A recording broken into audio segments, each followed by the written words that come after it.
Hello everyone, स्वागत है आप सभी का आपके अपने यूट्यूब चैनल सलीम की ट्यूटोरियल्स पे। आज हम जानेंगे जो क्वेश्चंस बार बार यूनिवर्सिटी एग्ज़ाम में आता है, मतलब what is the difference between the map and plan, उसके बारे में जानेंगे। सर्वेइंग में ये बार बार क्वेश्चन पूछा जाता है। तो सबसे पहले मैंने इस पर्टिकुलर मैप एंड प्लान के डिफरेंस को 6 पॉइंट्स में डिवाइड किया है। मैं थोड़ा सा समराइज़ करता हूँ। जैसे मैं पहले आपको डेफिनेशन बताऊँगा what is map and plan, उसके बाद में दोनों का डिफरेंस क्या है, स्केल पर्टिकुलरली, उसके बाद में एरिया कितना कवर करता है मैप और प्लान में, उसके बाद में पर्पज़ क्या है मैप और प्लान का, उसके बाद में कितना एरिया डिटेल्स में कवर होता है, उसके बाद में उसका यूज़। ये 6 इंपॉर्टेंट टर्म्स है इस पर्टिकुलर मैप एंड प्लान को डिफाइन करने के लिए या उसको डिफरेंशिएट करने के लिए। तो वन बाय वन जानते हैं। सबसे पहले what is mean by map. तो map is a graphical representation of a large area, मतलब टोटल होल एरिया है उसको हमें ग्राफिकली रिप्रेजेंट करना है एक पर्टिकुलर पेज के ऊपर, तो उसको हम क्या करेंगे, मैप कहेंगे। which includes natural and man-made features like rivers, roads, boundaries and terrain, मतलब जिसके अंदर हम पूरे डिटेल्स शो करते हैं। रिवर्स को भी शो कर रहे हैं, रोड को भी शो कर रहे हैं, बाउंड्रीज को भी शो कर रहे हैं, उसको हम टेरेन कहते हैं। फॉर एग्जांपल इंडिया का मैप, फॉर एग्जांपल महाराष्ट्र का मैप, अलग अलग स्टेट के मैप अलग से होते हैं जिसके अंदर हम सारी डिटेल्स शो करते हैं, तो उसको हम मैप कहेंगे। Next important about plan. Plan is a detailed scaled drying of a specific area. अब मैप और प्लान के अंदर डिफरेंस देखो।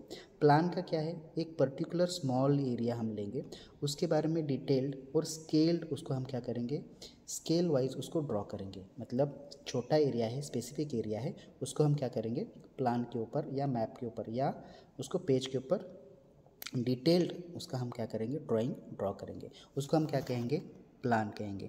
विच इंक्लूड्स एग्जैक्ट मेजरमेंट्स, उसके अंदर एग्जैक्ट मेजरमेंट रहेगा, बाउंड्रीज रहेंगी, फीचर्स रहेंगे, टिपिकली फॉर कंस्ट्रक्शन रहेगा, लैंड डेवलपमेंट रहेगा या लैंड डिवीजन, ये सारी चीज़ें हम प्लान के अंदर दिखा सकते हैं। उसके बाद में हम डिफ्रेंशिएट करेंगे स्केल, मैप का स्केल कितना होता है और प्लान का स्केल कितना होता है। तो याद रखना, लार्जर एरिया को हमको स्मॉल में कन्वर्ट करना होता है, ठीक है। तो इसके लिए हमें मैप के लिए स्मॉल स्केल लेना होता है। फॉर एग्जांपल यहाँ पे मैंने शो किया है 1:50,000।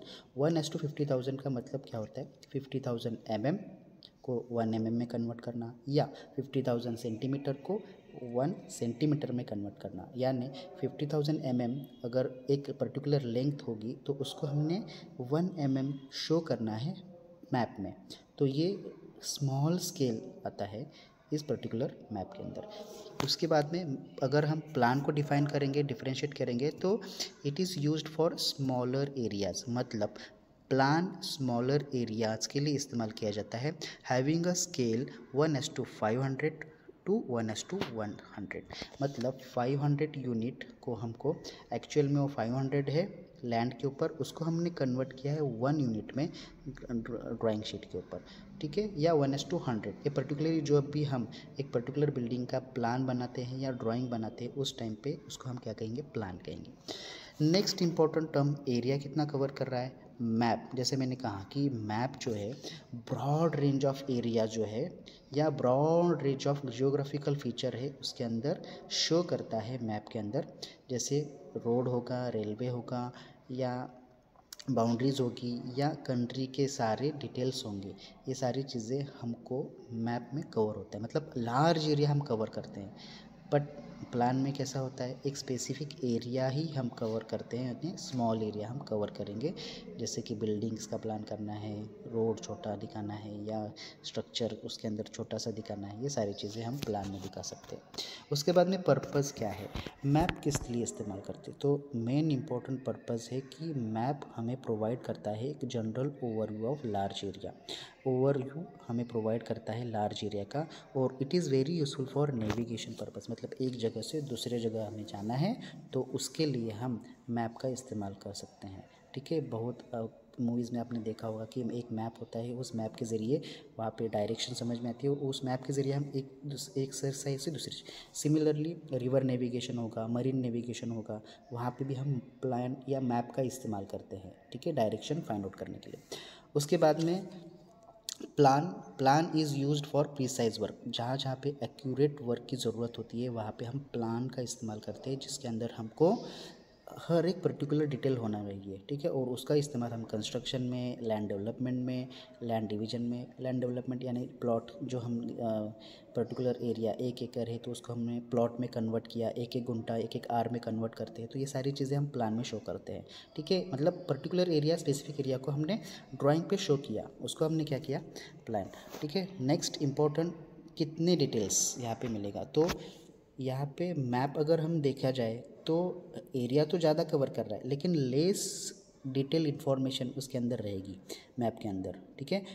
वैसे प्लान के अंदर कैसे होगा कि स्पेसिफिक एरिया छोटा होगा लेकिन उसके अंदर के सारे डिटेल्स, मैक्सिमम डिटेल्स हम कवर कर सकते हैं, जैसे कि high detailed showing accurate measurements in a plan and layouts for specific projects और कंस्ट्रक्शन वर्क, ठीक है। उसके बाद में use suitable for large scale projects, map suitable for large scale projects like regional planning करना है, स्टेट का planning करना है, लैंड सर्वेइंग करना है या जियोग्राफिकल स्टडीज़ करना है, उसके लिए हमको मैप का यूज़ होता है। और नेक्स्ट प्लान का यूज़ कहाँ होता है, it is usually for smaller scale projects like site development, property survey and building designs.